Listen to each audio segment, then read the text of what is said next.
আজকের এই স্বামী লোকেশ্বরানন্দজি নামাঙ্কিত অডিটোরিয়ামে উপস্থিত আছেন আশ্রমের পূজনীয় সন্ন্যাসী মহারাজেরা, উপস্থিত আছেন আমাদের আশ্রমের ব্রহ্মচারী মহারাজেরা, শিক্ষক, প্রাক্তন ছাত্র, শিক্ষাকর্মী, অভিভাবক, অভিভাবিকা বৃন্দ এবং সর্বোপরি বিভিন্ন বিভাগের ছাত্ররা। আজকের এই বিশেষ দিনে আমরা মিলিত হয়েছি দিনটিকে যথাযোগ্য মর্যাদায় উদযাপন করার জন্য। আমাদের ফিরে তাকাতে হয় পুরনো দিনগুলিতে। 1943 সালের 7ই মে উত্তর কলকাতার পাথুরিয়াঘাটায় একটি ছাত্রাবাস শুরু হয়েছিল এই পুণ্য অক্ষয় তৃতীয়ার দিন। রামকৃষ্ণ সংঘের তৎকালীন অচি পরিষদের সদস্য, পরবর্তীকালে রামকৃষ্ণ সংঘের প্রেসিডেন্ট, সংঘাধ্যক্ষ পূজনীয় পূজ্যপাদ স্বামী বিশুদ্ধানন্দজি মহারাজ ভগবান শ্রীরামকৃষ্ণ দেবের প্রতিকৃতি স্থাপন করে উত্তর কলকাতায় পাথুরিয়াঘাটার এই ছাত্রাবাসের শুভ উদ্বোধন করেন। পরবর্তী দিনগুলির ইতিহাস আমাদের সকলেরই জানা। তার কয়েক বছর পর এই দক্ষিণ 24 পরগনার, কলকাতার অনতি দূরে এই দক্ষিণ 24 পরগনার এই অঞ্চলে নরেন্দ্রপুর আশ্রমের গোড়াপত্তন। চতুর্থ সম্পাদক সেই অর্থে পূজনীয় স্বামী লোকেশ্বরানন্দজি মহারাজের হাত ধরে। আমরা মঞ্চে দেখতে পাচ্ছি ঠাকুর, মা ও স্বামীজির প্রতিকৃতির সাথে সাথে পূজনীয় লোকেশ্বরানন্দজি মহারাজের প্রতিকৃতিও আছে, যিনি আমাদের এই বৃহৎ সুবৃহৎ আশ্রমের রূপকার। আজকে এই অনুষ্ঠানে মঞ্চে উপবিষ্ট আছেন রামকৃষ্ণ সংঘের পূজ্যপাদ সাধারণ সম্পাদক মহারাজ, উপস্থিত আছেন আমাদের রামকৃষ্ণ মিশন আশ্রমের বর্তমান সম্পাদক পূজনীয় স্বামী শাস্ত্রজ্ঞানন্দজি মহারাজ, উপস্থিত আছেন আমাদের আশ্রমের পূজনীয় সহকারী সম্পাদক স্বামী দেবেশ্বরানন্দজি মহারাজ, উপস্থিত আছেন আমাদের এই মহাবিদ্যালয়ের অধ্যক্ষ পূজনীয় স্বামী একচিত্তানন্দজি মহারাজ, এবং মঞ্চে উপবিষ্ট আছেন আমাদের রামকৃষ্ণ মিশন আশ্রমের পরিচালন সমিতির যিনি সহ সচিব, তিনি সহসভাপতি শ্রী সুনীল বরণ পট্টনায়ক। সুনীল বরণ পট্টনায়ক আমাদের এই মহাবিদ্যালয়ের প্রাক্তন ছাত্র, আমাদের বিদ্যালয়ের প্রাক্তন শিক্ষক এবং এই ব্লাইন্ড বয়েজ একাডেমির প্রাক্তন অধ্যক্ষ। সুনীল দাকেও আমরা আমাদের মঞ্চে আজকে পেয়েছি। আমরা অনুষ্ঠান শুরু করেছি। বর্তমানে স্বাগত ভাষণ প্রদান করবেন আশ্রম সম্পাদক পূজনীয় স্বামী শাস্ত্রজ্ঞানন্দজি মহারাজ।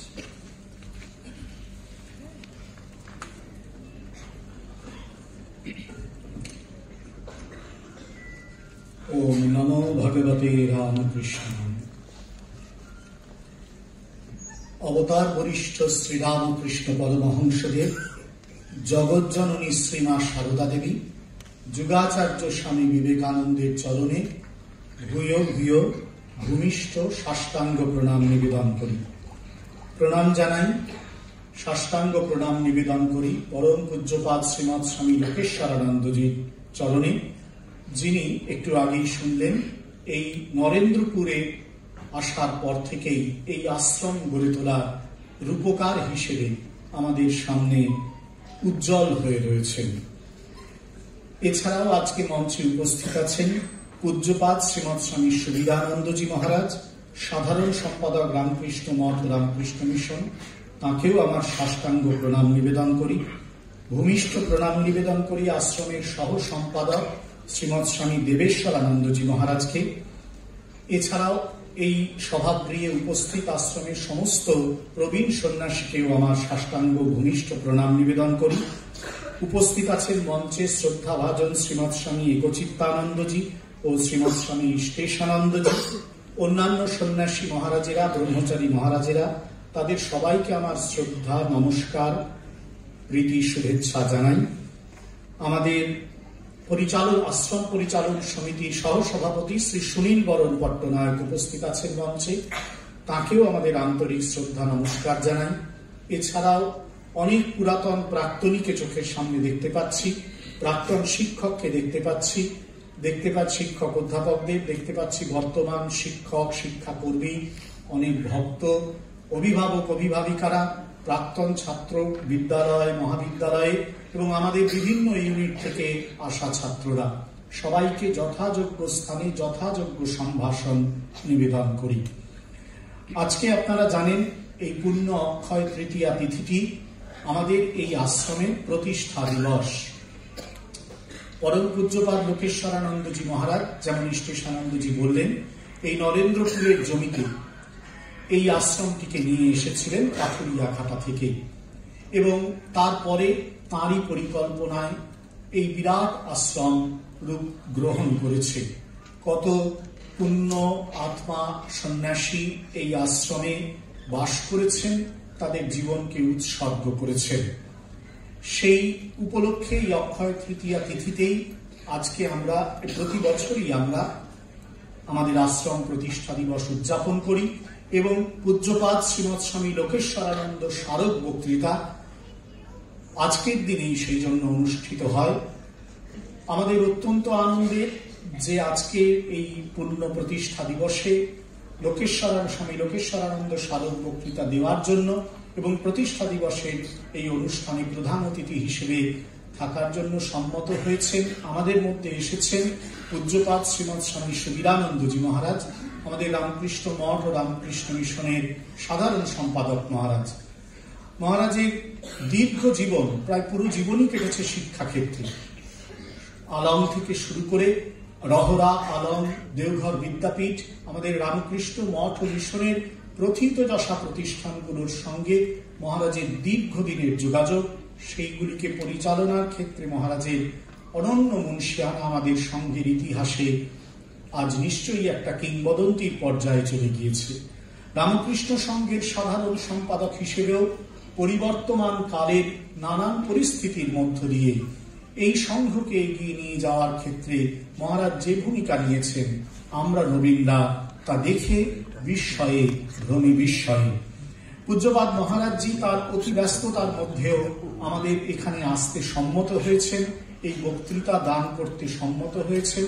আমরা সকলে সেই জন্য পূজনীয় মহারাজের কাছে কৃতজ্ঞ।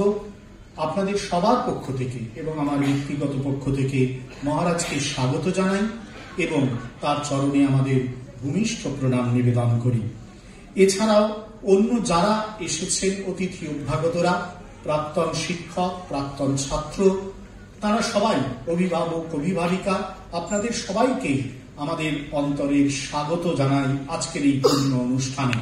বর্তমান শিক্ষক, অধ্যাপক, শিক্ষাকর্মী, ছাত্র, সাধু ব্রহ্মচারী আমরা যারা আছি, আমরা তো আর আমাদেরকে স্বাগত জানাতে পারি না, তার কারণ আমরাই যৌথভাবে এই অনুষ্ঠানের আয়োজন করছি। কিন্তু আমাদের ধন্যতাকে, আমাদের আজকের দিনের যে সৌভাগ্য, সেটাকে আমরা কখনোই যেন অস্বীকার করতে পারি না, ভুলতে পারি না।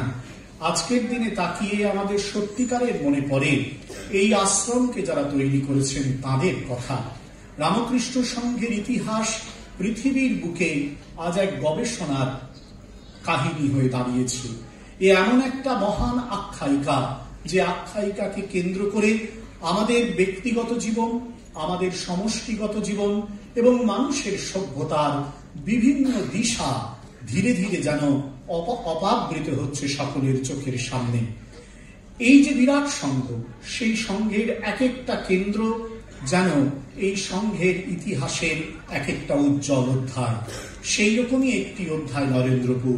তারই স্রষ্টা ছিলেন যারা, সেই পাথুরিয়াঘাটার পর্ব থেকে নরেন্দ্রপুরের সাম্প্রতিক পর্ব পর্যন্ত সেই বরেণ্য সন্ন্যাসী স্বামী লোকেশ্বরানন্দজি, স্বামী অক্ষরানন্দজি, স্বামী প্রভানন্দজি, স্বামী অশোকানন্দজি, আরো অনেকে, আমি হয়তো অনেকের নাম মিস করছি, কুবের মহারাজ, স্বামী কৃষ্ণময়ানন্দজি, এরকম বহু সন্ন্যাসী ব্রহ্মচারী প্রাণপাত উৎসর্গ করে এই আশ্রমকে তিলে তিলে গড়ে তুলেছেন তিলোত্তমা রূপে। সঙ্গে ছিলেন শিক্ষক, শিক্ষাকর্মী, অধ্যাপক, আশ্রম সেবকেরা, সঙ্গে ছিল প্রাক্তন ছাত্ররা এবং এই বহমান ছাত্রধারা, তাদের অভিভাবকেরা।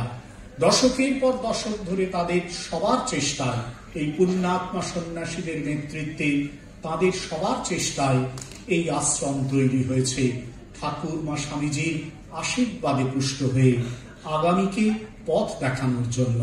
তাই আজকে আমরা এই পুণ্য দিনে যারা এখানে উপস্থিত আছি, আমরা সবাই ধন্য, কৃতার্থ। অক্ষয় তৃতীয়ার তিথিটি অনেক কাহিনীকে কেন্দ্র করে তৈরি হয়েছে। শোনা যায় যুধিষ্ঠির মহাভারতের অন্যতম নায়ক যুধিষ্ঠির তাদের বনবাস অজ্ঞাতবাসকালে দ্রৌপদীর কাছে একটি অক্ষয় পাত্র দান করেছিলেন, যে অক্ষয় পাত্র যতক্ষণ না সমস্ত অতিথিদের সেবার শেষে দ্রৌপদী তার নিজের অন্ন গ্রহণ করতেন ততক্ষণ শেষ হতো না। এমন এক অক্ষয় পাত্র দিয়েই কিন্তু শেষ পর্যন্ত তিনি ভগবান কৃষ্ণের ক্ষুধা নিবারণের মাধ্যমে দুর্বাসা মুনি সহ সমস্ত তার শিষ্যদের ক্ষুধা নিবারণ করতে পেরেছিলেন। আজকের এই পুণ্যতিথি সেই অক্ষয় সাধনার তিথি। রামকৃষ্ণ মিশন নরেন্দ্রপুরের এই পুণ্য প্রাঙ্গণে দাঁড়িয়ে এই পুণ্য অক্ষয় তৃতীয়া তিথিতে আমরা যেন এই প্রতিজ্ঞা নিতে পারি, আমাদের পূর্বাচার্যরা, পূর্ব সাধকরা এই যে সাধনার বিরাট প্রাসাদ তৈরি করেছেন, যে অপূর্ব হোমানল প্রজ্বলিত করে গেছেন, আমরা উত্তর সাধকেরা সেই অক্ষয় সাধনাকে যেন বয়ে নিয়ে যেতে পারি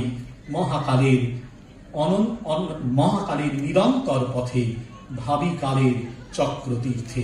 এই আজকে আমাদের প্রার্থনা। ধন্যবাদ, নমস্কার।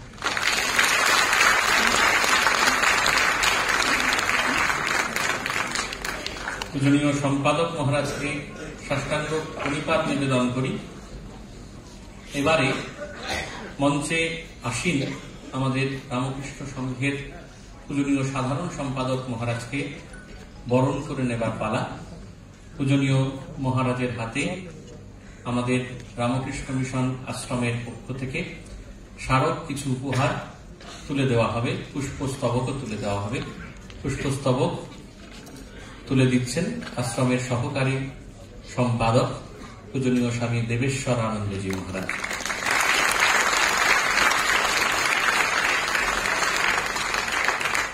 একই সাথে আমাদের রামকৃষ্ণ মিশন আশ্রম লোকশিক্ষা পরিষদের বিভিন্ন বিভাগে যে দ্রব্যাদি তৈরি হয় সেইগুলি মহারাজের হাতে স্মারক উপহার হিসেবে তুলে দিচ্ছেন।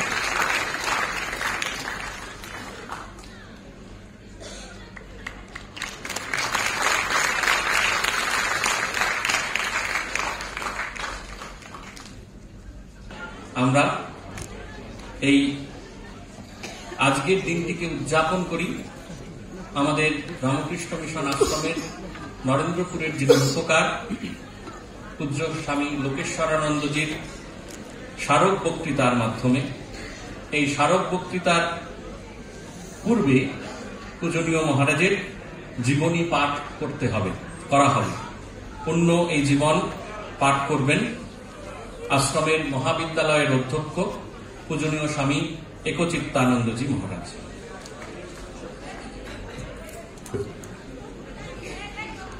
ওম নমো ভগবতে রামকৃষ্ণায়।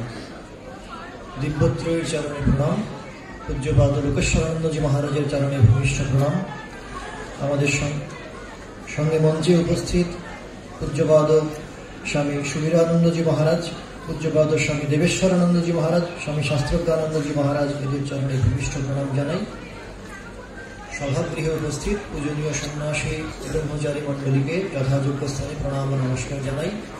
রামকৃষ্ণ ভাবানুরাগী মণ্ডলীকে নমস্কার, শ্রদ্ধা জানাই। প্রিয় ছাত্র ভাইদের ভালোবাসা জানাই। আচার্য শঙ্কর বিবেক চূড়ামণিতে জীবনমুক্ত ঈশ্বর জানিত পুরুষের লক্ষণ বর্ণনা করে বলছেন, শান্ত মহান্ত নিবসন্তি সন্ত বসন্তবৎ লোকহিতং চরন্তঃ তীর্ণা স্বয়ং ভীম ভবার্ণবম জনানহেতুন নান্যানপি তারয়ন্তঃ। তারা বসন্ত ঋতুর মতো বিচরণ করেন।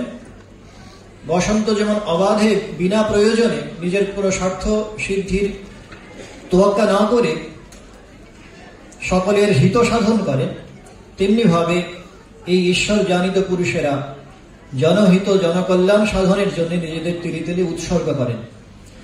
রামকৃষ্ণ মঠ ও রামকৃষ্ণ মিশনের বরেণ্য সন্ন্যাসী আমাদের নরেন্দ্রপুরের প্রাণপুরুষ স্বামী লোকেশ্বরানন্দজি মহারাজ এই শ্লোকটির মূর্ত অভিব্যক্তি হয়ে আছেন আমাদের সামনে।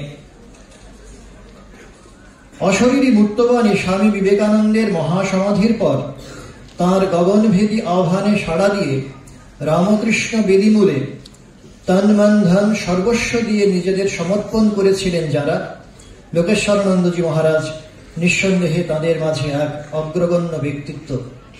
পূজনীয় মহারাজের আবির্ভাব 1909 খ্রিস্টাব্দের 19 এপ্রিল পূর্ববঙ্গের বর্তমান বাংলাদেশের খুলনা জেলার সাতক্ষীরা মহকুমার কেরাগাছি গ্রামে। স্মরণীয় এই গ্রামটি ভগবান শ্রী চৈতন্যদেবের পার্ষদ জবন হরিদাসের স্মৃতিধন্য। গর্ভধারিণীর নাম শিখরবাসিনী, বাবার নাম বসন্ত কুমার বন্দ্যোপাধ্যায়। ধর্মপ্রাণ পিতামাতার কোল আলো করা নবজাতককে দেখে এক পরিব্রাজক সন্ন্যাসী মায়ের কোলে আসীন শিশুকে দেখে বলেছিলেন, এই ছেলেটিকে খুব যত্ন করো, এ যদি বেঁচে থাকে তবে নাম রেখে যাবে। সার্থক হয়েছিল সেই সন্ন্যাসীর ভবিষ্যৎবাণী।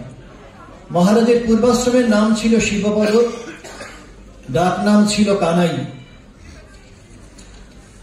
17 বছর বয়সে পিতৃবিয়োগের পর মাতুলালয়ে বড় হতে থাকেন কানাই। কেরাগাছির রাম মন্দিরে জীবন্ত রঘুপতির সান্নিধ্যে এসে লাভ করতে থাকেন দিব্য জীবনে উত্তরণের অমোঘ প্রেরণা। 1925 খ্রিস্টাব্দে নবম শ্রেণীর বার্ষিক পরীক্ষায় সসম্মানে উত্তীর্ণ হয়ে রংপুরে লালমনিরহাট স্কুলে প্রবেশ করেন। সেখানে দৈবী বিধানে শ্রী শ্রী মায়ের কৃপাপ্রাপ্ত সন্তান শ্রীশচন্দ্র সান্যালকে লাভ করেন শিক্ষাগুরুর আসনে। স্কুলের প্রধান শিক্ষক শ্রীশচন্দ্রই কানাইকে নিয়ে আসেন রামকৃষ্ণ বিবেকানন্দের নিত্যদীপ্ত ভুবনে। প্রবেশিকা পরীক্ষার পর কলকাতায় দাদার কাছে এসে একদিন সটান চলে আসেন বেলুড় মঠে। দর্শন লাভ করেন জীবন দেবতা মহাপুরুষ মহারাজের। নবাগত সন্তানকে দেখে আনন্দে উদ্বেলিত মহাপুরুষজি বলে ওঠেন, তুই তুই কোথা থেকে এলি, আয় আমার কাছে। তারপরের ঘটনামালা রূপকথার কাহিনীর মতোই রোমহর্ষক। পূজ্যপাদ শিবানন্দজির কাছে দীক্ষা গ্রহণের পর 1933 খ্রিস্টাব্দে রামকৃষ্ণ সংঘে আনুষ্ঠানিকভাবে যোগ দেন শিবপদ। 1938 খ্রিস্টাব্দে আনুষ্ঠানিক ব্রহ্মচর্য দীক্ষা হয় স্বামী বিজ্ঞানানন্দজি মহারাজের কাছে, নাম হয় সুব্রত চৈতন্য। 1944 খ্রিস্টাব্দে স্বামী বিরজানন্দজি মহারাজের কাছে সন্ন্যাস লাভ করেন, নাম হয় স্বামী লোকেশ্বরানন্দ। সংঘে যোগ দেওয়ার পর কয়েক বছর দেওঘর, চেরাপুঞ্জি ও মায়াবতী আশ্রমে কাটিয়ে 1946 সালে উত্তর কলকাতার পাথুরিয়া ঘাটায় রামকৃষ্ণ মিশন ছাত্রাবাসের দায়িত্ব গ্রহণ করেন। জীবনের নতুন অঙ্কে প্রবেশের প্রেক্ষিতটি বড় চমকপ্রদ। চিকিৎসার জন্য গিয়েছিলেন বারাণসীতে। সেখানে আকস্মিকভাবে মঠ কর্তৃপক্ষের আদেশ লাভ করেন, তোমাকে পাথুরিয়া ঘাটা স্টুডেন্টস হোমের অধ্যক্ষ নিযুক্ত করা হয়েছে, তুমি তাড়াতাড়ি চলে এসো। দ্বিরুক্তি না করে চলে আসেন বিবেকানন্দের সেনানী। কিন্তু বেলুড় মঠে মাতৃমন্দিরে কান্নায় ভেঙে পড়ে অনুযোগের সুরে বলেন, মা, আমি এতই অধম যে যেখানে কেউ থাকতে চায় না তুমি আমাকে সেখানে পাঠাচ্ছ। মা নিশ্চিতভাবে সেদিন প্রিয়তম সন্তানের আরতি শুনেছিলেন কান পেতে। উত্তরকালের ইতিহাস তার সাক্ষ্য বহন করে। ছাত্রদের স্থান সংকুলানের সমস্যাকে মাথায় রেখে পাথুরিয়া ঘাটা থেকে নরেন্দ্রপুরে চলে আসে আশ্রম। সালটা 1957। সেবাযজ্ঞে সহযোগিতায় হাত বাড়ান ভারতবর্ষের উদ্বাস্তু পুনর্বাসন বিভাগের মন্ত্রী শ্রী মেহের চাঁদ খান্না, বিভাগের যুগ্ম সচিব শ্রী এবি চ্যাটার্জি এবং নাম না জানা রামকৃষ্ণ বিবেকানন্দ ভাবানুরাগী পরিমণ্ডলের অগণিত সদস্য। এদের মাঝে ত্যাগী যুবক বৃন্দেরও একটি দল গড়ে উঠেছিল, যারা উত্তরকালে পতাকা বহন করবেন নরেন্দ্রপুরের এবং সামগ্রিকভাবে রামকৃষ্ণ ভাবান্দোলনের। একে একে জন্ম নিল বিদ্যালয়, ব্লাইন্ড বয়েজ একাডেমি, মহাবিদ্যালয়, গ্রাম সেবক ট্রেনিং সেন্টার, ডেয়ারি পোল্ট্রি বিভাগগুলি। উত্তরকালের ইতিহাস জানায় নরেন্দ্রপুর কালক্রমে পূর্ব ভারতের একটি শ্রেষ্ঠ শিক্ষা প্রতিষ্ঠানে পরিণত হয়েছে। বলা বাহুল্য, লোকেশ্বরানন্দজি নরেন্দ্রপুরের প্রতিষ্ঠাতা, প্রথম অধ্যক্ষ। এর পাশাপাশি রামকৃষ্ণ বিবেকানন্দের ভাব প্রচারের উদ্দেশ্যে যুব সমাজের মধ্যে সেই ভাব ছড়িয়ে দেবার জন্য পশ্চিমবঙ্গের গ্রাম সংগঠন, বস্তি উন্নয়ন ও যুবশক্তি বিকাশের ক্ষেত্রেও প্রসারিত করেন মহারাজ তাঁর সেবার অর্ঘ্য। একই সঙ্গে চলতে থাকে তাঁর সারস্বত সাধনা। রামকৃষ্ণ বিবেকানন্দ সাহিত্যের সুবিস্তৃত পরিসরে অগণিত আকর গ্রন্থ ও শাস্ত্র গ্রন্থের সম্পাদনা ও প্রণয়নের কাজে ব্যাপৃত হলেন তিনি। জন্ম নিল অমর গ্রন্থরাজি তব কথামৃতম, অনন্য পুরুষ শ্রীরামকৃষ্ণ, উপনিষদ প্রথম ও দ্বিতীয় ভাগ, Srimad Bhagavad Gita, Viveka Chudamani, religion and culture, practical spirituality, Ramakrishna Paramahamsa, letters for spiritual seekers, Upanishads, Vedanta in practice, science and religion, the way to God, religion, theory and practice ইত্যাদি।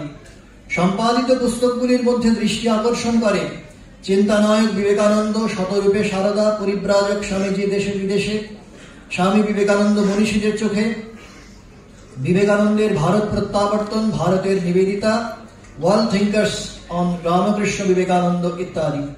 এছাড়া বিভিন্ন পত্রপত্রিকায় ইংরেজি ও বাংলায় অজস্র প্রবন্ধ রচনা করেন।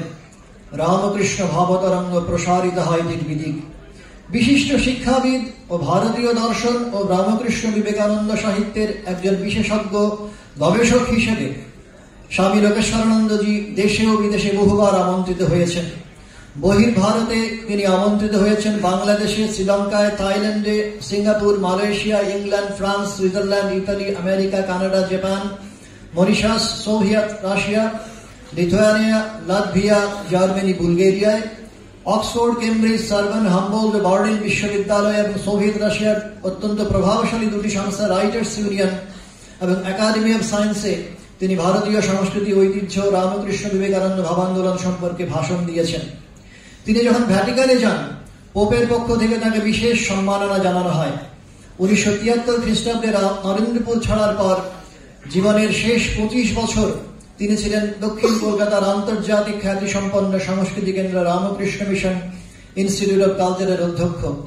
শত প্রতিকূলতার মধ্যেও মনের সাম্যভাব ধরে রাখার এক অনন্য নজির মহারাজের জীবনের এই পর্বের দিনগুলি। তাঁর আমলেই এই প্রতিষ্ঠানটির পরিচিতি দেশ বিদেশের পণ্ডিত মহলে ছড়িয়ে পড়ে। খুবই স্বল্প রোগভোগের পর কর্মরত অবস্থায় 31শে ডিসেম্বর 1998 সালে লোকান্তরিত হন লোকেশ্বরানন্দজি। নরেন্দ্রপুরের রূপকার মহাপ্রাণ এই সন্ন্যাসীর মন ছিল করুণায় বিগলিত, ঠিক মায়ের মতোই। রাজকীয় মহিমা আর দিব্য ঐশ্বর্য ঘিরে থাকত তাকে।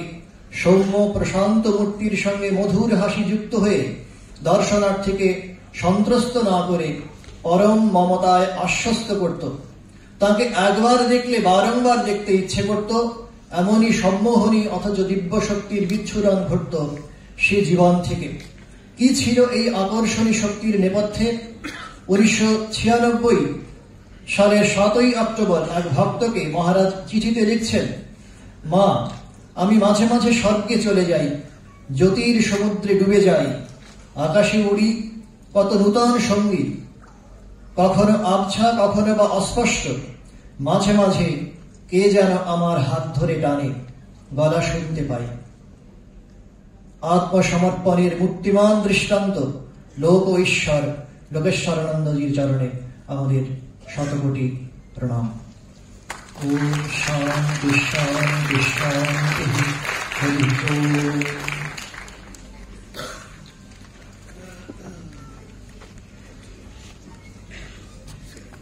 পূজনীয় লোকেশ্বরানন্দজি মহারাজের দিব্য জীবন আমরা শুনলাম। এবার পূজনীয় লোকেশ্বরানন্দজি মহারাজের নামাঙ্কিত স্মারক বক্তৃতা। আজকের এই স্মারক বক্তৃতার বিষয় রামকৃষ্ণ মিশন ও তার 125 বছর। এই বিষয়ে আজকে স্মারক বক্তৃতাটি প্রদান করবেন রামকৃষ্ণ মঠ ও রামকৃষ্ণ মিশনের পূজ্যপাদ সাধারণ সম্পাদক শ্রীমৎ স্বামী সুবীরানন্দজি মহারাজ। পূজনীয় মহারাজকে আহ্বান করব এই স্মারক বক্তৃতা দেবার জন্য।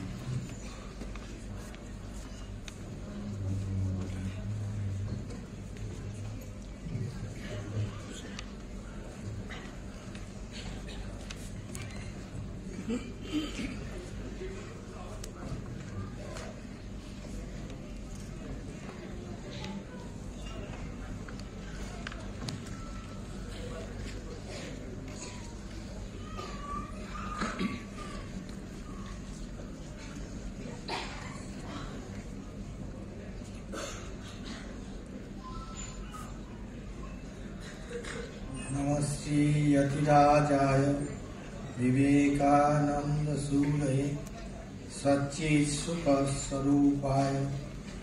स्वामिने तापहारिणे মঞ্চে উপবিষ্ট এই আশ্রমের বিশিষ্ট আশ্রমের সচিব অনুজ প্রতিম,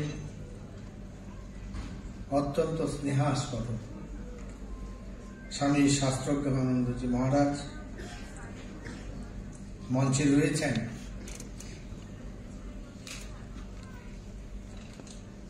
স্বামী দেবেশ্বরানন্দজি রয়েছেন। এই বিশিষ্ট আশ্রমটির যে কলেজ মহাবিদ্যালয়, সেই মহাবিদ্যালয়ের অধ্যক্ষ স্বামী একচিত্তানন্দজি,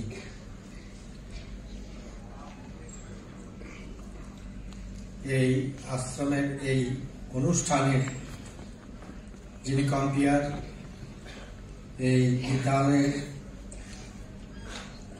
প্রধান শিক্ষক স্বামী ইষ্টেশানন্দজি, এবং অবশ্যই অত্যন্ত শ্রদ্ধেয় রামকৃষ্ণ মিশন নরেন্দ্রপুর তার পরিচালন সমিতির সহসভাপতি শ্রদ্ধেয় শ্রী সুনীল বরণ পট্টনায়ক এখানে রয়েছেন। উপস্থিত নরেন্দ্রপুরে কর্মরত আমার অগ্রজ প্রতিম এবং অনুজ প্রতিম সন্ন্যাসী বৃন্দ, স্নেহের ব্রহ্মচারী বৃন্দ এখানে রয়েছেন। নরেন্দ্রপুরে পাঠরত আমাদের যে ছাত্ররা রয়েছেন তাদের অভিভাবক এবং অভিভাবিকা বৃন্দা, এবং সাথে সাথে আমাদের যারা শিক্ষক, যারা অধ্যাপক, ওদের কথাও অবশ্যই উল্লেখ করতে হয়। এখানকার যারা প্রাক্তন ছাত্র একটি শিক্ষা প্রতিষ্ঠানে সবচাইতে মূল্যবান উপাদান, সাস্টেইনেবল এলিমেন্ট, একটি আধ্যাত্মিক প্রতিষ্ঠানকে যাচাই করা হয়, তার উৎকর্ষতা যাচাই করা হয়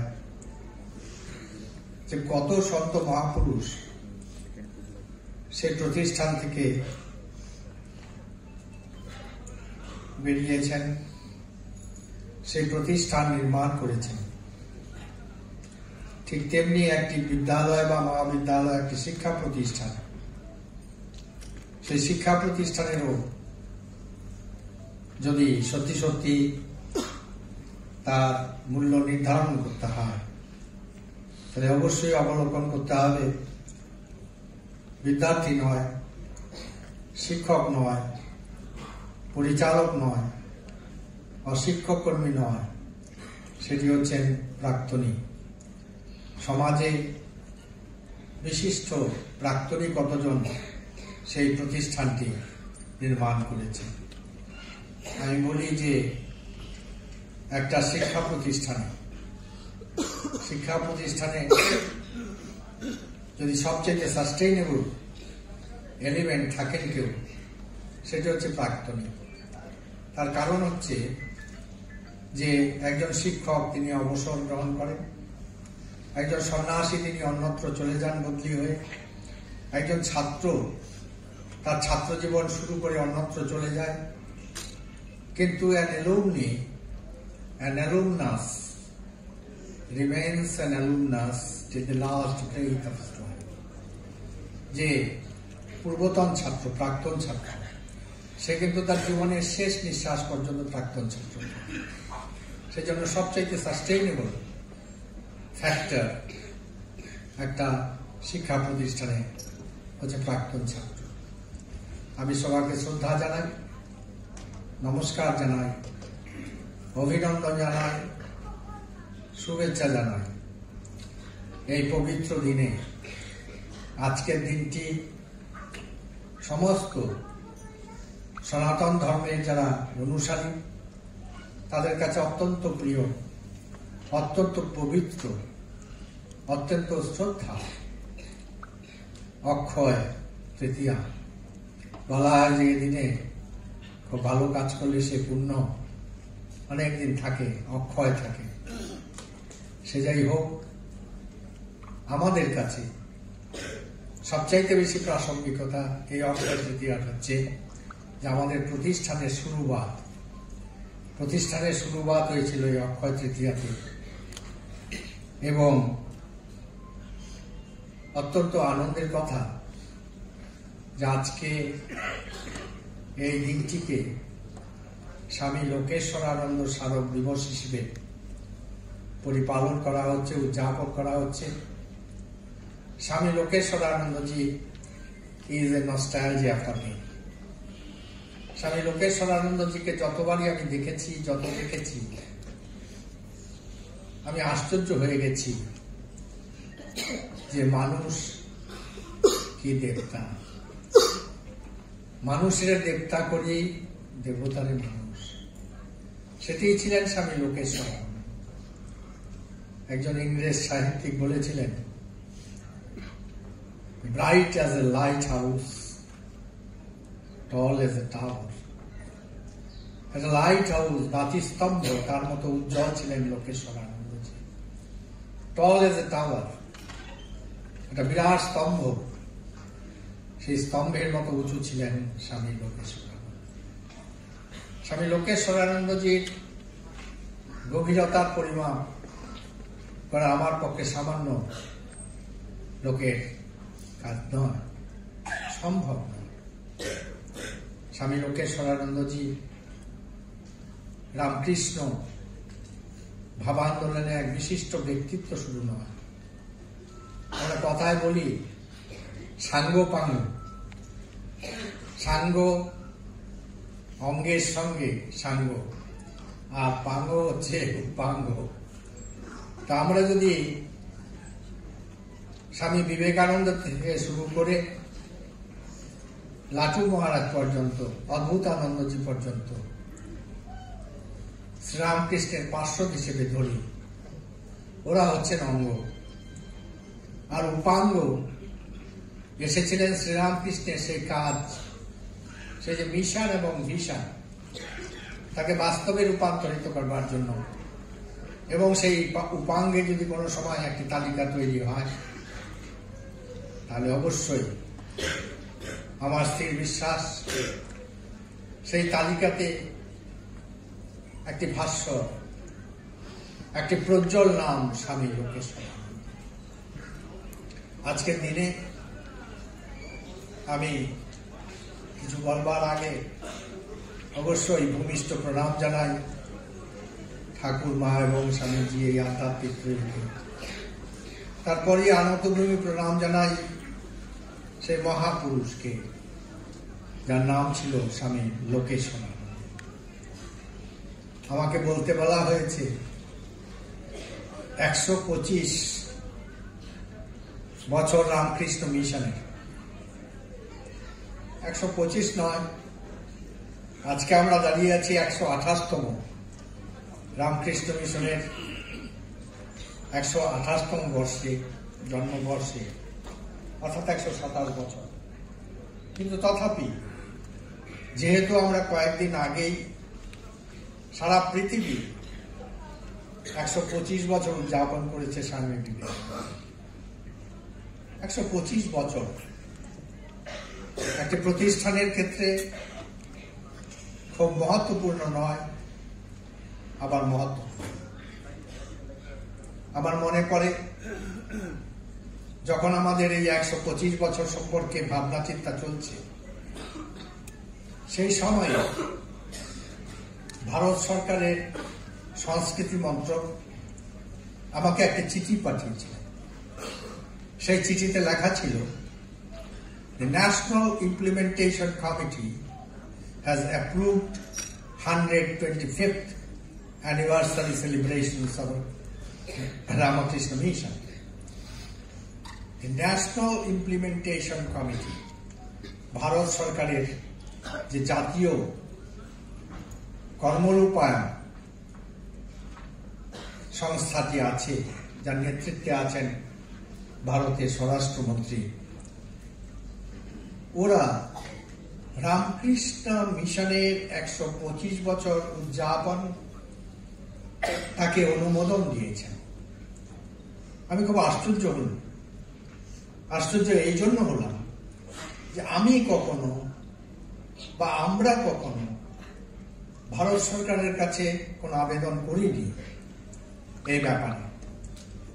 আমাদের হচ্ছে একটি আধ্যাত্মিক প্রতিষ্ঠান, আমাদের হচ্ছে একটা ফিলান্থ্রপিক অর্গানাইজেশন।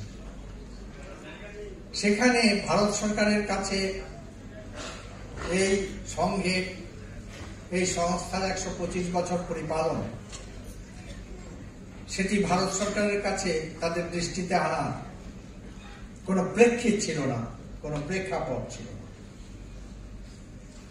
আমি ভাবলাম যে আমাদের কোনো অত্যুৎসাহী কেন্দ্রের কোনো প্রধান তিনি লিখে থাকতে পারেন, কিন্তু সমস্ত খোঁজ খবর নিয়ে আমি দেখলাম যে কেউ লেখেননি ভারত সরকার। তখন আমি প্রধানমন্ত্রীর দপ্তরে ফোন করলাম। ফোন করে প্রধানমন্ত্রীর সেক্রেটারিকে জিজ্ঞেস করলাম যে how is it that the National Implementation Committee has approved the 125th anniversary of Ramakrishna Mission. We have never applied for this. We have never spoken about this. ওরা আমায় বললেন the response has come from the Prime Minister himself. প্রধানমন্ত্রী স্বয়ং এই প্রস্তাব national implementation কমিটির কাছে পাঠিয়েছেন। প্রধানমন্ত্রী বলেছেন the 125 of Ramakrishna Mission is a milestone in the history of modern India. আধুনিক ভারতের ইতিহাসে 125 বছর রামকৃষ্ণ মিশনের এটি হচ্ছে স্মৃতি ফলক, একটি স্মৃতি স্তম্ভ। It must be observed befittingly. এটাকে উদযাপন করতে হবে, ভালোভাবে উদযাপন করতে হবে। আমার মনে আছে যে রামকৃষ্ণ মিশন কি? রামকৃষ্ণ মিশন কি শুধু একটি ভৌগোলিক সত্তা? রামকৃষ্ণ মিশন কি শুধু একটি আবেগ? রামকৃষ্ণ মিশন সেটি কি? যদি ভৌগোলিক দিক থেকে চিন্তা করা যায়, আমি ব্যক্তিগত একটি অভিজ্ঞতা আপনাদের কাছে বলতে চাই। বহুদিনকার পুরনো অভিজ্ঞতা। সেই অভিজ্ঞতাটি হচ্ছে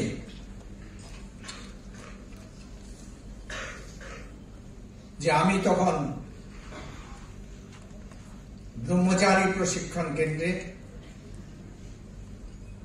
প্রশিক্ষণরত একজন ব্রহ্মচারী। আমি 70-এর দশকের প্রথম দিককার কথা বলছি। একদিন সন্ধ্যাবেলায়, সন্ধ্যা আরতির আগে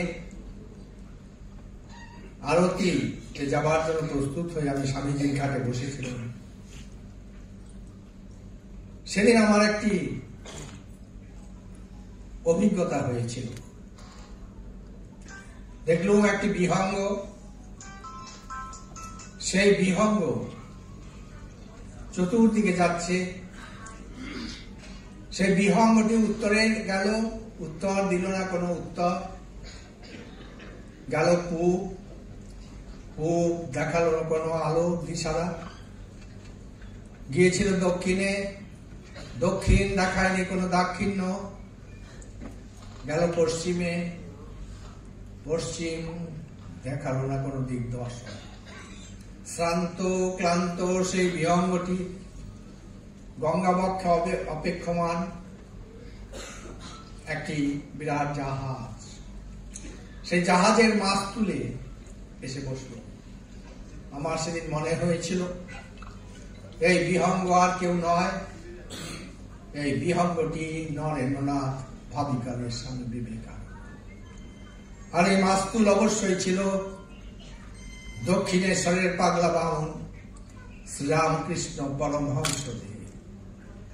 আর এই জাহাজ, আমরা যখন রামকৃষ্ণ বিবেকানন্দ ভাব আন্দোলনের কথা বলি, আমরা কিন্তু মায়ের কথা বলি না, কিন্তু এই রামকৃষ্ণ বিবেকানন্দের মাঝখানে যে হাইভেন আছে, যে সংযোগকারী শক্তি আছে, সেই হাইভেনটি হচ্ছেন আমাদের মা, আমার মা, তোমার মা, আপনার মা, সবার মা। আর সেই জাহাজটি হচ্ছেন আমাদের মা।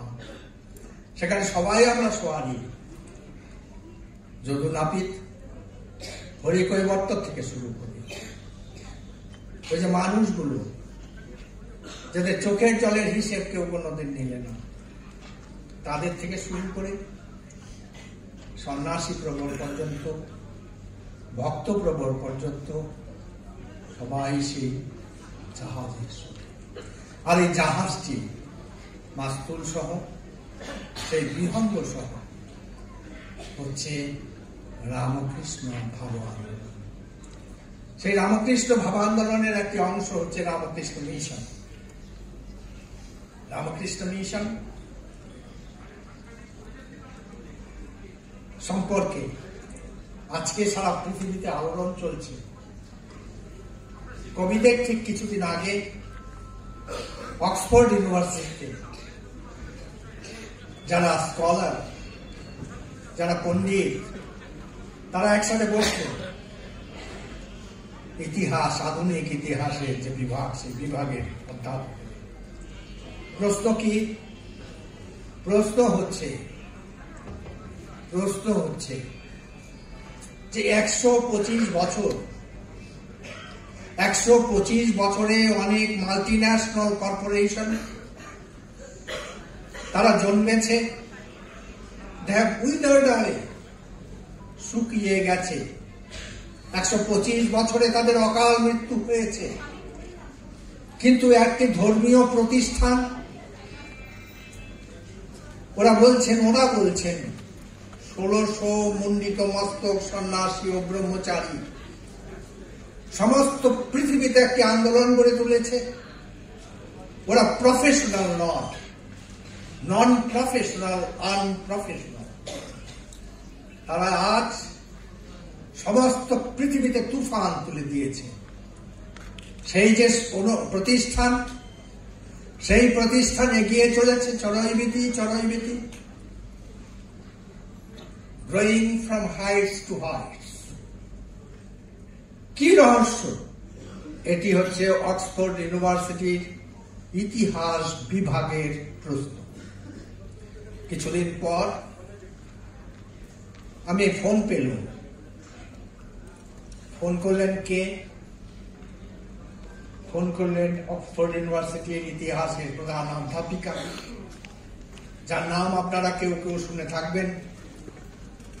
বিশেষ করে স্বামীজিকে, যারা স্বামীজিকে নিয়ে চর্চা করেন, অবশ্যই শুনে থাকবেন।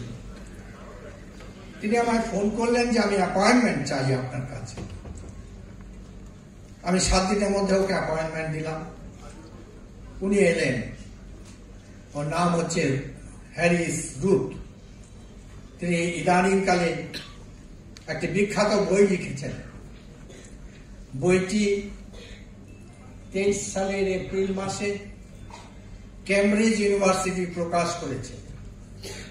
সে বইটির নাম কি? Swami Vivekananda the world Guru. Swami Vivekananda the world গুরু। বইটি এনসাইক্লোপিডিয়া ব্রিটানিকার সাইজের বই। তো এসেছিলেন রুথ আমার কাছে কয়েকটি ব্যাপারে আলোচনা করতে, কয়েকটি ব্যাপারে আমাদের আর্কাইভসে সহায়তা করতে। তা আমি রুথকে জিজ্ঞেস করলাম, well, how many people in Oxford do know Vivekananda? অক্সফোর্ডে কতজন বিবেকানন্দকে চেনে? রুথ মৃদু হেসে বললেন, Swami, you better ask me how many people in Oxford do not know Vivekananda. আপনি বরং আমার প্রশ্ন করুন, অক্সফোর্ডে কতজন বিবেকানন্দকে জানেন? কিছুদিন আগে হ্যারিস এসেছিলেন কলকাতায়, আমাকে ফোন করেছিলেন। যদুনাথ সরকারের বাড়িতে একটি চা চক্রে আলোচনা সভায় তিনি এসেছিলেন। তারপর এটি কোভিডের ঠিক আগেই আরেকটি ঘটনা ঘটে, সেটি রোমহর্ষক। সেটি কি, চায়নার কনসাল জেনারেল কলকাতায় যিনি আছেন, তিনি এখনো আছেন, আমার সঙ্গে একটা অ্যাপয়েন্টমেন্ট চাইলেন। আমি পরের রোববারে অ্যাপয়েন্টমেন্ট দিলাম। কনসাল জেনারেল প্রচুর চা নিয়ে এলেন, আর China is so famous for packaging. আমি ওকে বললাম যে, have you come here to market tea? তো উনি হেসে বললেন, নো। কিন্তু হেসে যেটা বললেন একটি মারাত্মক কথা। সেটি কি? বললেন, I have come here to market Vivekananda. আমি এখানে চায়ের ব্যবসা করতে আসিনি, আমি বিবেকানন্দকে নিতে এসেছি। বহুক্ষণ আলোচনা হলো। বলেন, দেখো দেখো Swamiji, we have reached a grade in material play. টাকা পয়সা সম্পদ, এতে আমরা একটি অত্যন্ত উল্লেখযোগ্য অবস্থায় আছি। কিন্তু আজকে আমাদের সভ্যতা অত্যন্ত একটি ক্রান্তিকারী অবস্থায় আছে, বিপজ্জনক অবস্থায় আছে। We are face to face with a great crisis. সেটি কি? উনি বললেন যে আমাদের যারা ছেলে মেয়েরা মহাবিদ্যালয় বিশ্ববিদ্যালয়ে যাচ্ছে, they are suffering from a deficit, a severe crunch. বলে সেই ক্রাঞ্চটি কি? Values deficit. আমাদের সম্পদ আছে, আমাদের অর্থ আছে, আমাদের বিজ্ঞান আছে, আমাদের জ্ঞান আছে, কিন্তু ভ্যালুজ নেই। I have come to you at the behest of the highest political leadership of my country. এসেছেন, তাই বললাম, তুমি বলো আমায় কি করতে হবে আমাদের। বললেন, আমাদের যারা পণ্ডিত, আমাদের যারা শিক্ষা চালান চায়নাতে, আমাদের যারা রাজনৈতিক নেতৃত্ব, তারা একমত যে যদি আমরা বাঁচতে চাই, যদি আগামীকালের সূর্যোদয় আমরা সত্যি সত্যি দেখতে চাই, তাহলে একটি উপায়, আর সেই উপায়টি হচ্ছে Vivekananda. Vivekananda is the only answer to address this problem. এই সমস্যার সমাধান করতে পারেন একটি ব্যক্তিত্ব, সেই ব্যক্তিত্ব বিবেকানন্দ। তিনি বললেন, বিবেকানন্দ ভারতবর্ষের সবচাইতে বেশি পূজনীয়, পূজ্য, শ্রদ্ধাস্পদ দার্শনিক নন, শুধু ভারতবর্ষের নন, তিনি চায়নারও সবচাইতে বেশি, the most eminent and celebrated philosopher in China। এবং তারপর যা বললেন সেটা শুনে আমি জানি না বামপন্থী ভাইয়েরা আমাকে মারতে আসবেন কিনা। তিনি বললেন, we have learned socialism not from Marx or Lenin, we have learned socialism from Vivekananda. আমরা সমাজবাদ লেনিনের কাছে বা মার্ক্সের কাছে শিখিনি, আমরা সমাজবাদ শিখেছি বিবেকানন্দের কাছে। তারপর আমরা কি করলাম, আমরা কি দেখলাম? আমরা দেখেছি 125 বছর ধরে আমরা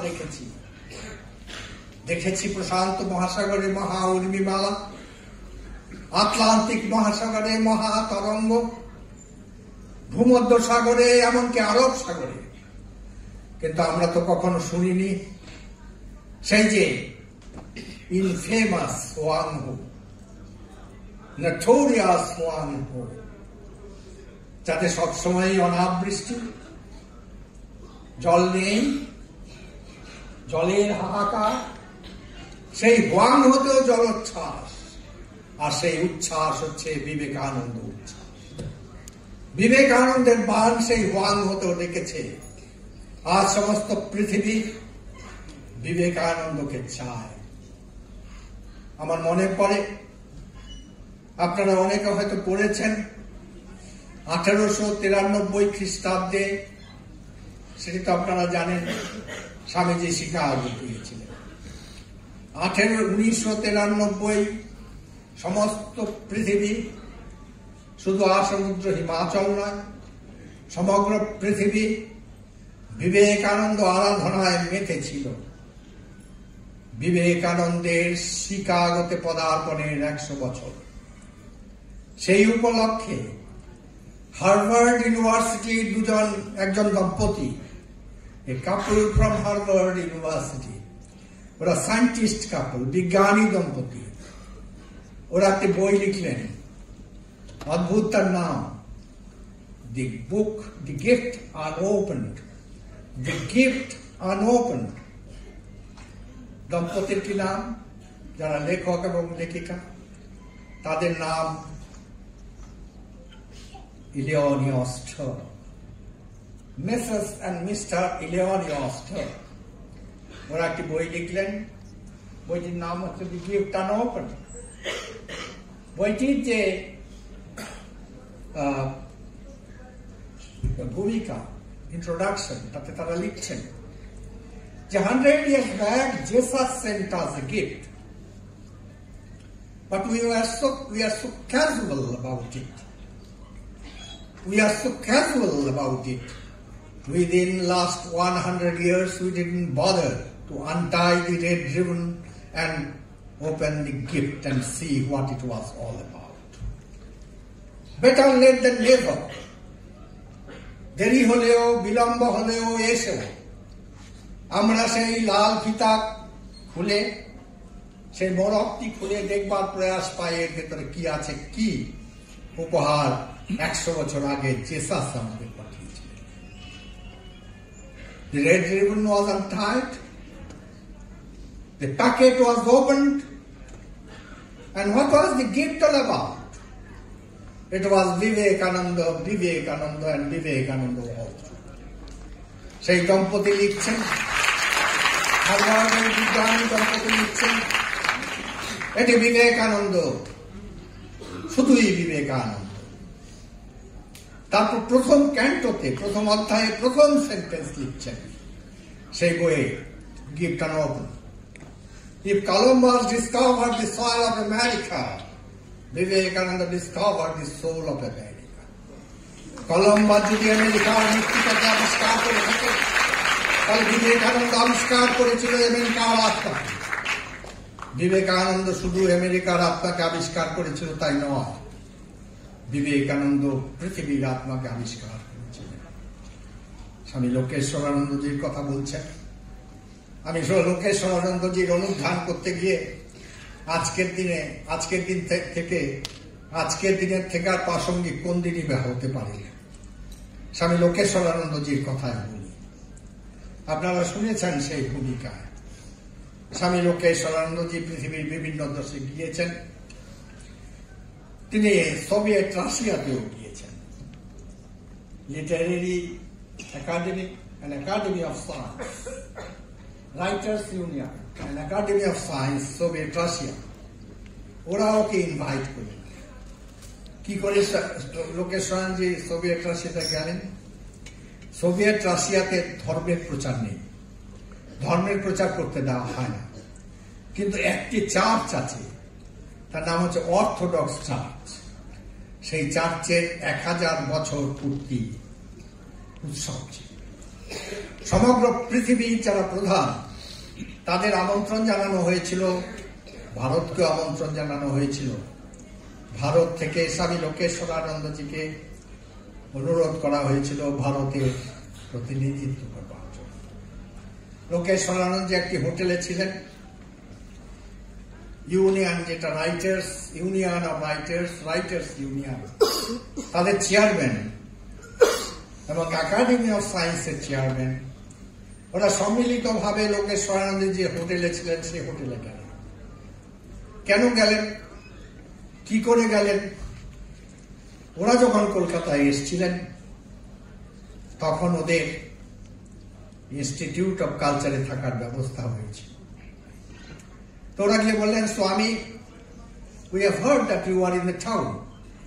When we had been in Calcutta, you played such a lavish host to us. আমাদের এত আতিথেয়তা করেছো যখন আমরা কলকাতায় গিয়েছি, তো তাই ভাবলুম we must reciprocate. তুমি যখন আমাদের শহরে এসছো, we must reciprocate. তা লোকেশ্বরানন্দ বলছেন, তুমি কি বলতে চাও বলো? বলে, we want to honor you in a banquet. ভোজন, নৈশ ভোজনে তোমাকে সম্মান জানাতে চাই। তো লোকেশ্বরানন্দ বললেন, দেখো, I do not know much of Russian and you don't know much of English. So you just try to keep the list short. ছোট করো, অতিথিদের আমন্ত্রিতদের তালিকা যেন ছোট হয়, কারণ আমি রাশিয়ান ভাষায় কথা বলতে পারি না, তোমরা বেশি ইংরেজিতে কথা বলতে পারো। কিন্তু chairman of science academy, writers union chairman, খুব খুব শ্রদ্ধেয় এবং গুরুত্বপূর্ণ ব্যক্তি in the scheme of things of deep and Russia, Mikhail Gorbachev the president. তো যাই হোক, ওরা একটা বিশেষ জায়গায় নৈশভোজের ব্যবস্থা করলেন। লোকেশ্বরানন্দজি মহারাজ গেলেন। তো লোকেশ্বরানন্দজি মহারাজ যখন গেলেন, তখন সবাই উঠে দাঁড়িয়েছে, তিনিও দাঁড়িয়ে আছেন। একজন বৃদ্ধা, an old lady, 109-year-old, 109 বছরের একজন বৃদ্ধা, having no teeth in the jaw, মুখে কোনো দাঁত নেই, with a stumbling stick in hand, হাতে একটা ছোট্ট লাঠি, কুজো হয়ে হাঁটেন, এসেছেন। লোকেশ্বরানন্দজি দাঁড়িয়ে আছেন। কেউ বললেন যে she is so and so and she is 109-year-old, 109 বছরের বৃদ্ধা তিনি বলছেন লোকেশ্বরানন্দজিকে, Swami, please take your seat. Lokeshwaranandaji বলছেন, ma'am, you must take your seat first. এরকম চলছে। ও মহিলাও বলছেন লোকেশ্বরানন্দজিকে, লোকেশ্বরানন্দ বলছেন ওই মহিলা। তো যখন 2-3 বার হয়ে গেছে, তখন লোকেশ্বরানন্দজি বললেন, ma'am, 2 considerations restrict me. 2 considerations restrict me from taking my seat before you take your seat. 2টি কারণে আমি আপনার আগে বসতে পাচ্ছি না। আপনি আসন গ্রহণ না করলে আমি আসন গ্রহণ করতে পাচ্ছি না। কি 2টো কারণ? লোকেশ্বরানন্দজি সেদিন বলেছিলেন, লোকেশ্বরানন্দজি বলেছিলেন যে দেখুন, আমার যিনি গর্ভধারিণী, তিনিও যদি আজকে বেঁচে থাকতেন, তার বয়স 109 বছর হতো না। আপনি তার চাইতেও বয়োজ্যেষ্ঠা। আমাদের ভারতীয় ঐতিহ্য অনুসারে আমি তাই আপনি না বসলে বসতে পারি না। আমি এমন একটি সন্ন্যাসী সম্প্রদায়ের সদস্য, যে সন্ন্যাসী সম্প্রদায় মনে করে, বিশ্বাস করে, women are veritable incarnation of divine. মায়েরা জগন্মাতার অংশ। সব পুরুষের মধ্যে রাম আছে, সব মায়েদের ভেতরে সীতা আছে। These 2 considerations restrict me. তখন ওই মহিলা এগিয়ে এসে ভাঙা ভাঙা হিন্দিতে অস্পষ্ট কণ্ঠে বলছেন, You belong to Ramakrishna. Well, yes, I do belong to Ramakrishna Mission. You belong to Ramakrishna. Ramakrishna is so pure. You are so pure. Unless you take your seat, how can we take? How can I take my seat, Swami? কে বলছেন তুমি রামকৃষ্ণের, রামকৃষ্ণ তোমার, রামকৃষ্ণ এত পবিত্র, তুমি এত পবিত্র, তোমার সামনে আমি কি করে বসতে পারি স্বামী? বলছেন 109 বছরের সেই বৃদ্ধা, যে বৃদ্ধা সাংস্কৃতিক বিপ্লবের সময়ে রাশিয়াতে 1917 সালে ভ্লাদিমির লেনিনের পার্সোনাল সেক্রেটারি ছিলেন। She was personal comrade to Vladimir Lenin in 1917 when Russia witnessed cultural revolution. Cultural revolution এর বার্তা কি ছিল? Religion is opium. সেই কালচারাল রেভলিউশনের প্রতিভূত লেনিনের যিনি প্রাইভেট সেক্রেটারি, তিনি বলছেন স্বামী তুমি রামকৃষ্ণের, রামকৃষ্ণ তোমার, রামকৃষ্ণ এত পবিত্র, তোমার সামনে আমি কি করে বসি? এটি হচ্ছে আজকের সোভিয়েত রাশিয়া। তারপরে কি হলো? ওই যে science chairman of academy of science, তিনি দেখে খুব উৎসাহিত বোধ করলেন। He felt enthused, encouraged, inspired. তখন উনি বললেন স্বামী will you allow me just 10 minutes, just 10 minutes and I will come back with a pleasant surprise for you. Lokeshwaran বললেন fine, but please take care that you are not so much delayed because in your absence I can't speak to the audience here. তখন ভদ্রলোক বললেন ঠিক আছে, কিন্তু এলেন আধ ঘন্টা পরে, এসে বলছেন স্বামী I beg to be apologized for not having been able to come and keep up my word. I am late by half an hour. কেন আধ ঘন্টা দেরি হলো? আধ ঘন্টা দেরি হলো, তিনি দুটো অ্যালবাম এগিয়ে দিলেন লোকেশ্বরানন্দজির হাতে। বলে these are so sacred, so pure. How can I touch these albums unless I take a thorough wash? I did it. ওই অ্যালবামটা কি? What it all contained, all about? Photographs of Vivekananda, chairman of Academy of Science in Soviet Russia. তিনি ভাবছেন স্বামী বিবেকানন্দের photo সম্বলিত যে album, সেই album এত পবিত্র, তাকে স্নান না করে পুরো স্পর্শ করা উচিত হবে না। সেটাই হচ্ছে আজকের ভারতবর্ষ তথা পৃথিবী, সেটাই হচ্ছে রামকৃষ্ণের পৃথিবী, সেটাই বিবেকানন্দের পৃথিবী। তারপর আমরা দেখতে পাই লোকেশ্বরানন্দ যে আছেন ভ্যাটিকান, ইনি বলেছেন তার ইন্ট্রোডাকশনে ভ্যাটিকানে কি হলো। লোকেশ্বরানন্দজি যেদিন পৌঁছেছেন ভ্যাটিকানে, তার পরের দিন ছিল 24 ডিসেম্বর। ভ্যাটিকান রেডিওতে it is a prerogative, it's a special privilege for the Pope to speak. Pope ছাড়া আর কেউ ভ্যাটিকান রেডিও থেকে বক্তৃতা দিতে পারে, সারমন দিতে পারেন না। কিন্তু লোকেশ্বরানন্দজিকে সেই rare privilege, that courtesy was extended to Lokeshwaranandaji. এবং পোপ বলেছিলেন স্বামীজি তুমি যদি শ্রীরামকৃষ্ণ এবং যীশু খ্রিস্টের উপর বক্তৃতা দাও আমি খুব খুশি হব। লোকেশ্বরানন্দজি বলেছিলেন, পোপ ইমপ্রেসড হয়েছিলেন, কাউকে পাঠালেন লোকেশ্বরানন্দজিকে ডাকবার জন্য।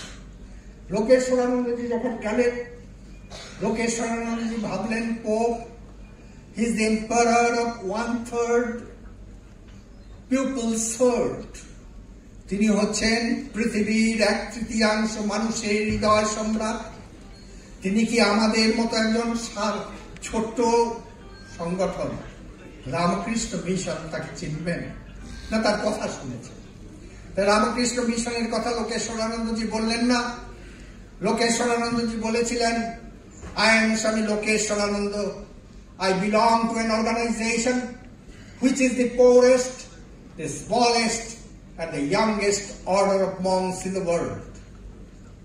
একথা যখনই বললেন যে আমি হচ্ছি এমন একটি সন্ন্যাসী সম্প্রদায়ের প্রতিনিধি, যে সন্ন্যাসী সম্প্রদায়টি সবচাইতে দরিদ্রতম, ক্ষুদ্রতম, কনিষ্ঠতম সম্প্রদায় পৃথিবীর মধ্যে, ও উঠে দাঁড়িয়ে বললেন, স্বামী, I know everything about you. You belong to Ramakrishna Mission. It is true, you are the smallest, the youngest, and the poorest order of monks in the world. True. But spiritually today, you are the most powerful order of monks in the world. এটা সত্যি, তোমরা দরিদ্রতম, তোমরা ক্ষুদ্রতম, তোমরা কনিষ্ঠতম সন্ন্যাসী সঙ্গ, কিন্তু যদি সত্যি সত্যি বলতে হয় তাহলে শুনে রাখো, আজকের দুনিয়াতে আধ্যাত্মিক দিক থেকে তোমরা হচ্ছ সর্বশ্রেষ্ঠ, সবচাইতে ধনী সন্ন্যাসী সম্প্রদায়। কারণ কি? আমরা ঠাকুরের সঙ্গে কথা কইতে পারি। এই তো সেদিন ঠাকুর এসেছিলেন, আমার পাশের ঘরের লোক তিনি, তার সঙ্গে কথা কওয়া যায়, তাকে স্পর্শ করা যায়, তার সঙ্গে তাকে কথা বলা যায়। তেমনি আমাদের মা, তেমনি স্বামীজি মহারাজ, তারা রয়েছেন, তারা আমাদের সাথে আছেন, আমাদের ভেতরে রয়েছেন। তাই তো স্বামীজি বারবার করে বলছেন, বহুরূপে সম্মুখে তোমা ছাড়ি কথা খুঁজিছ ঈশ্বর, জীবে প্রেম করে যেই জন, সেই জন সেবিছে ঈশ্বর।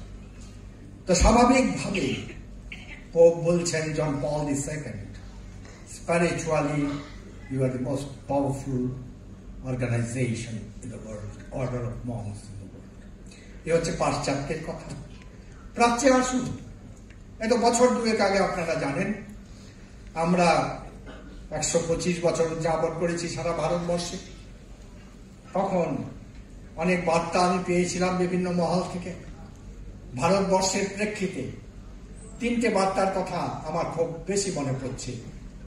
একটি হচ্ছে অবশ্যই ভারতবর্ষের রাষ্ট্রপতি, আরেকটি প্রধানমন্ত্রী এবং পশ্চিমবঙ্গের মুখ্যমন্ত্রী। ভারতবর্ষের রাষ্ট্রপতি দ্রৌপদী মুর্মু আমাকে একটি চিঠিতে লিখলেন যে Ramakrishna mission is the symbol of integrity. Ramakrishna mission হচ্ছে সততার প্রতীক। প্রধানমন্ত্রী নরেন্দ্র মোদী লিখেছেন, whatever you do for the uplift of the present world, you must do it in Vivekananda way. যা কিছু তুমি করো আজকে পৃথিবীকে এগিয়ে নিয়ে যাওয়ার জন্য, এটি করতে হবে স্বামী বিবেকানন্দ যে কথা বলেছেন, যে ভাষায় কথা বলেছেন, যে ভাবের কথা বলেছেন, সেই ভাবকে রূপায়িত করে। পশ্চিমবঙ্গের মুখ্যমন্ত্রী বলেছেন, Ramakrishna mission is excellence, excellence means Ramakrishna mission. Ramakrishna mission হচ্ছে উৎকর্ষতার প্রতীক, উৎকর্ষতার অর্থই হচ্ছে রামকৃষ্ণ মিশন। এই যে রামকৃষ্ণ মিশন, যার 125 বছর উদযাপিত হয়েছে কিছুদিন আগে, তা সেই রামকৃষ্ণ মিশন কি? Ramakrishna Mission is a historical necessity. Ramakrishna Mission is not an accident, it's an incident. Ramakrishna Mission কোনো আকস্মিক ঘটনা নয়, এটা একটি পরিকল্পিত ঘটনা। Ramakrishna Mission is a historical necessity. যখন স্বামী বিবেকানন্দের আবির্ভাব হলো, যখন শ্রীরামকৃষ্ণ সমস্ত সাধনায় সিদ্ধ হলেন, মা ভবতারিণী কতগুলো ম্যান্ডেট দিয়েছিলেন ঠাকুরকে। তার মধ্যে একটি ম্যান্ডেট ছিল এক নতুন ধর্মচক্র রূপায়ণ, স্থাপন, পরিচালন, সঞ্চালন। আর সেই নতুন ধর্মচক্রটি হচ্ছে রামকৃষ্ণ মিশন। 1884 সালে আমরা দেখতে পাই দক্ষিণেশ্বরে সেই ছোট ঘরটিতে বসে আছেন ঠাকুর। তার পরিচিত তক্তপোষে তিনি বসে আছেন। রয়েছেন নরেন, রয়েছেন শরৎ, আর রয়েছেন জিসি। বৈষ্ণব ধর্ম সম্পর্কে আলোচনা হচ্ছে। বৈষ্ণব ধর্মের যে মূল কথা সেটি কি? জীবে দয়া, নামে রুচি, বৈষ্ণব পূজা। জীবে দয়া বলার সঙ্গে সঙ্গে ঠাকুর আত্মনাদ করে উঠলেন, বলে বলছো কি? তুমি কীটানুকীট জীব, তুমি আবার দয়া কি করবে? বলো সেবা, বলো পূজা। ঘর থেকে বেরিয়ে এলেন আশ্চর্য বক্তা, কুশলেশ্বরাব্ধা, আশ্চর্য জ্ঞাতা, কুশলানুশিষ্টা। Wonderful is the speaker who speaks it. Wonderful is the teacher who teaches it. And wonderful is the student who listens to it and immediately realizes the truth thereof. সেই ওয়ান্ডারফুল শিক্ষকের নামই হচ্ছে শ্রীরামকৃষ্ণ। আর সেই যে আশ্চর্য শ্রোতা, তিনি ছিলেন নরেন্দ্রনাথ। বেরিয়ে এলেন নরেন্দ্রনাথ, বেরিয়ে এলেন জিসি, বেরিয়ে এলেন শরৎবাবু, শরৎচন্দ্র চক্রবর্তী, তদানীন্তন পরবর্তী সময়ের স্বামী সারদানন্দ। কি হলো? আমরা দেখতে পাই জিসিকে আলিঙ্গন করছেন নরেন্দ্রনাথ। বলছেন জিসি গিরিশ বাবুকে বলছেন, আজকে এক নতুন আলোক উদ্ভাসিত হলো, উৎসারিত হলো। ভগবান যদি কখনো দিন দেন, আমি সেই সত্য প্রচার করব। তারপর শ্রীরামকৃষ্ণের দেহাবসান, তিনি মহাসমাধিতে লীন হয়ে যাচ্ছেন। নরেন্দ্রনাথ এর নেতৃত্বে ঠাকুরের যারা পার্শ্বত্যাগী পার্শ্বদ, তারা বারানগরে রয়েছেন। নরেন্দ্রনাথ প্রব্রজ্জায় বেরিয়েছেন। আমরা দেখতে পাই তিনি প্রব্রজ্জা ক্রমে যাচ্ছেন আলমোড়া, কাকড়িঘাট। 8 কিলোমিটার দূরে আলমোড়া। সেই কাকড়িঘাটে পিপল গাছের তলায় ক্ষুধিত, তেষ্টাক্লিষ্ট যুবক সন্ন্যাসী নরেন্দ্রনাথ স্নানাদির পরে বসে আছেন। কোন আহার পাবেন কিনা কোন ঠিক নেই। বসে থাকতে থাকতে নরেন্দ্রনাথ গভীর ধ্যানে মগ্ন হলেন। সমাধি হলো।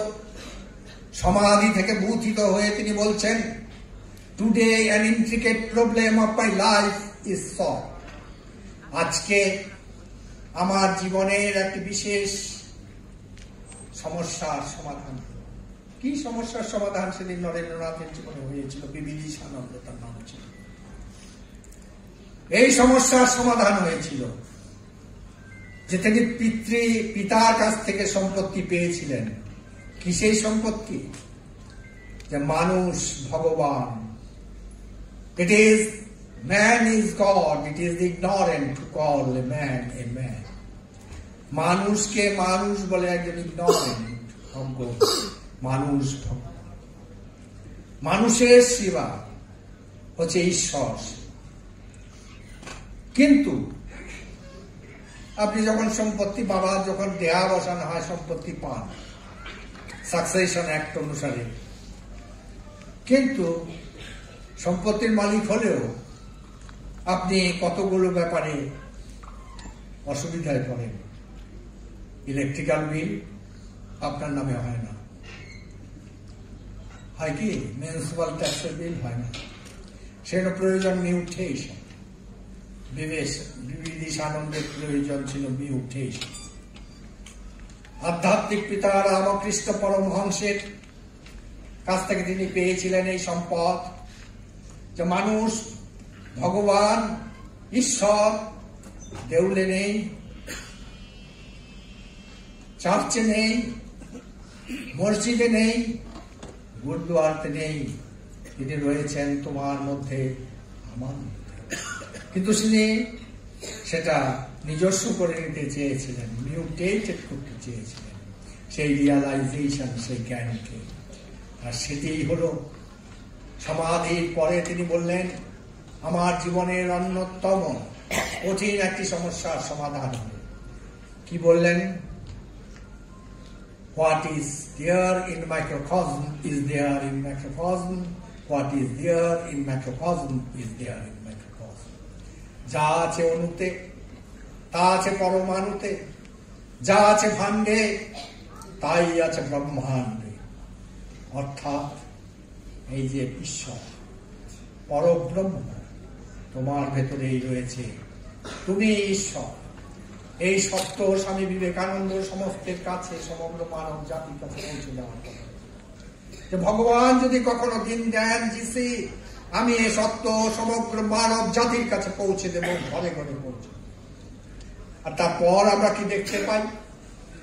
স্বামীজি পরিভ্রমণে আছেন, যখন 1892 খ্রিস্টাব্দে গুজরাটে তিনি আছেন। গুজরাটে পরিভ্রমণকালে হঠাৎ করে তিনি গুজরাট পরিভ্রমণ বন্ধ করে চলে যাচ্ছেন পৌহারি বাবার কাছে গাজীপুরে পৌহারি বাবা পবন আহারি স্বামী বিবিদিশানন্দ তথা নরেন্দ্রনাথ তাকে শ্রদ্ধা করেন। শ্রীরামকৃষ্ণের পরেই যদি তিনি কাউকে শ্রদ্ধা করেন, তার নাম পৌহারি বাবা।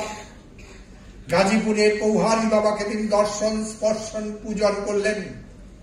তৃপ্ত যুবক সন্ন্যাসী বিবিদিশানন্দ নেমে এলেন গাজীপুরের রাজপথে। গাজীপুরের রাজপথে তিনি যখন এলেন, গাজীপুরের রাজপথ থেকে শুরু করে কন্যাকুমারী পর্যন্ত দুধারে দেখতে পেলেন লাখো লাখো পৌহারি বাবাকে। গাজীপুরের পৌহারি বাবা পবনাহারি হয়েছিলেন তার আধ্যাত্মিক অনুপ্রেরণা। এসব লাখো লাখো পৌহারি বাবা যাদের তিনি দেখতে পেলেন, গাজীপুর থেকে শুরু করে কন্যাকুমারী পর্যন্ত রাজপথের দুধারে দণ্ডায়মান, তারা কিন্তু পৌহারি বাবা হননি, পবন আহারি হননি কোন আধ্যাত্মিক অনুপ্রেরণা। তারা ছিলেন সেই মিছিলের লোকগুলো যে মিছিল থেকে ভেসে আসে সেই স্বর, আমি নিরন্ন, আমি অনশনে আছি, আমি ক্ষুধিত। দেখলেন সেই পৌহারি বাবাদের গাজীপুর থেকে কন্যাকুমারীর শেষ শিলাখণ্ডে বসে ধ্যানমগ্ন বিবিদিশানন্দ দেখেছিলেন ভারত মাতার মূর্তিকে জীর্ণ শীর্ণ। বললেন, এনাফ ইজ এনাফ, বহুত হয়েছে, এসো তোমার কাশিয়ার ঘন্টা গঙ্গাতে ফেলে দাও, throw the bells into the Ganges. নতুন ধর্ম, I give you a new religion, I give you a new man, I give you a new scripture.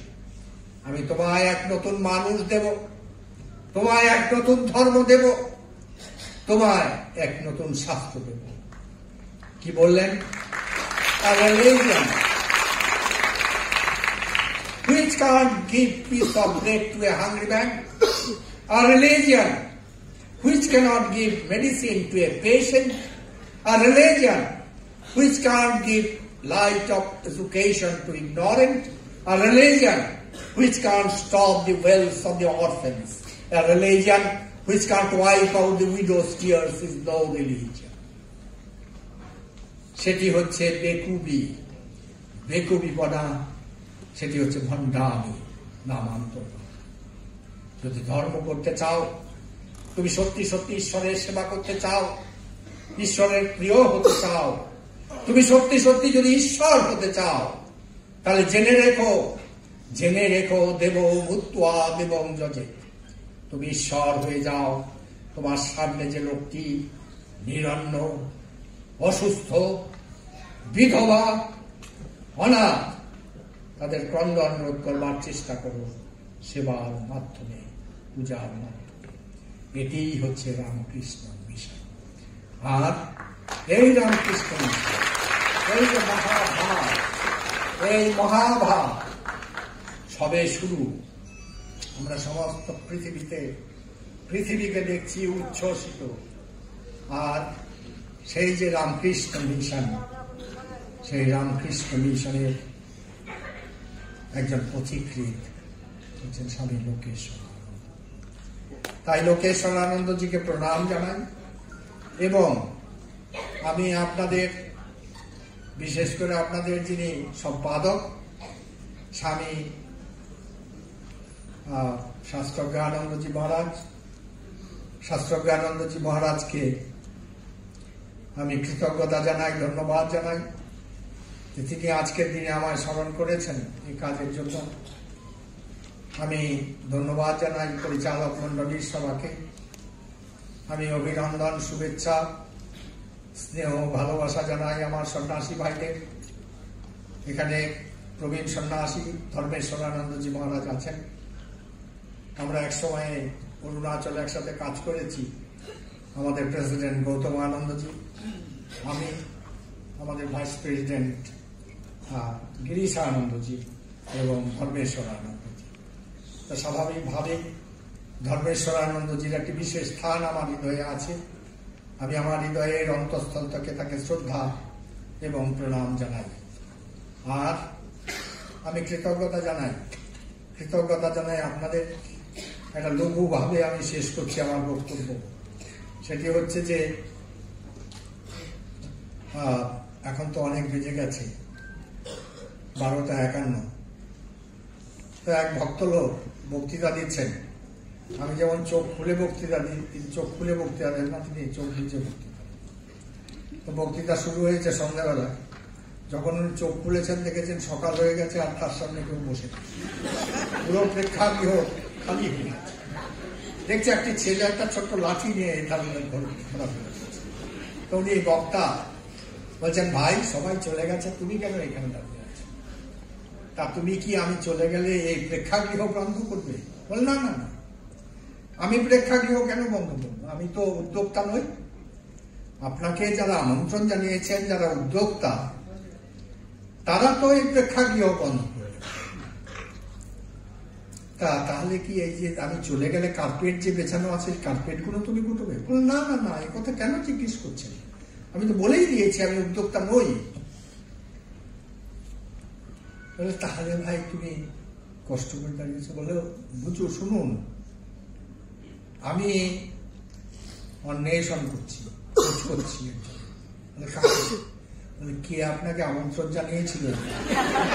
তার খোঁজ করছি, তার সঙ্গে মোকাবিলা আছে।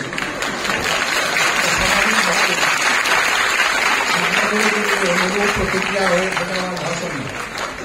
তাহলে আমি আপনাদের অনুরোধ করবো, আমি বেলুর মধ্যে খানিকক্ষণ পরে চলে যাব। কিন্তু যারা থাকবেন তাদের মধ্যে কে আমায় নিয়ে এসেছেন তাকে অন্বেষণ করে তার সঙ্গে মোকাবিলা করবেন। ধন্যবাদ।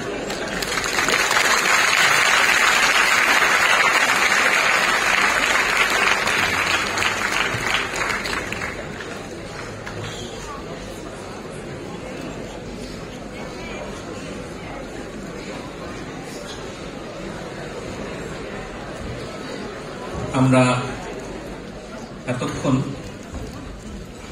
স্বামী লোকেশ্বরানন্দ স্মারক বক্তৃতা শুনছিলাম। স্মারক বক্তৃতা প্রদান করলেন রামকৃষ্ণ মঠ ও মিশনের পূজনীয় সাধারণ সম্পাদক মহারাজকে আমরা আধুনিক প্রণাম জানাই।